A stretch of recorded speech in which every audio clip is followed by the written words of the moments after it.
చేతులు కాలేక ఆకులు పట్టుకుని ఉపయోగం లేదన్నావుగా. ఉషా అనే అమ్మాయిని దారుణంగా రేప్ చేసి చంపారు. ఒకరు కాదు, ఇద్దరు కాదు, దాదాపు 12 మంది. పోలీసులు కేసు ఫైల్ చేసి ఎంక్వైరీ చేస్తున్నారు. నిందితులంతా పరారీలో ఉన్నారు. చేతనైతే వాళ్ళని చేజ్ చేసి పట్టుకో. అది సాక్ష్యాలు దొరుకుతాయనుకుంటేనే, అంతేగాని మనస్సాక్షి, అంతరాత్మ, న్యాయం అని నీకు నువ్వే డెసిషన్ తీసుకునే వాళ్ళని చంపకు. అలా అయితేనే నువ్వు ఈ కేసును డీల్ చేయి. ఓకే? అలాగే సార్.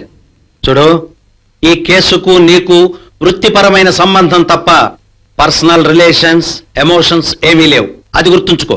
ఆ 2 ఉన్నాయి సార్. వాట్? Yes sir. ఆ ఉష ఎవరో కాదు, మా సొంత చిన్నాన్న కూతురు. ఆస్తి పంపకాల్లో వచ్చిన గొడవల వల్ల వాళ్ళకి మాకు మాటలేవు. Sorry Shivaji, I'm very sorry. Okay, ఈ పరిస్థితుల్లో నువ్వు ఈ కేసు టేకప్ చేయొద్దు. వేరే వాళ్ళకి అప్పచెప్తారు. నో సార్, ఈ కేసు నేనే డీల్ చేస్తాను. శివాజీ, నేను ఎందుకు చెప్తున్నాను అర్థం చేసుకో. నాకు అర్థమైంది సార్. ఏ సంబంధం లేని కేసుల్లోనూ ఎమోషనల్ గా ఫీల్ అయ్యి నేను చెల్లెల విషయంలో ఎమోషనల్ గా బ్లాస్ట్ అవుతాననే కదా మీ అర్థం. బట్ అంతకన్నా ముఖ్యమైనది ఆ నేరస్తుల్ని పట్టుకోవడం.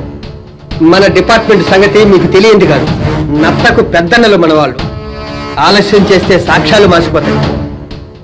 సార్, బ్యాక్గ్రౌండ్ ఉన్న వాళ్ళకే మన లా అండ్ ఆర్డర్ పలుకుతుంది. ఏ బ్యాక్గ్రౌండ్ లేని మా చిన్నాన్న లాంటి వాళ్ళని ఎవరో పలకరించారు sir. Please try to understand me sir. Okay, but this is the last chance for you. Mind it. Thank you sir.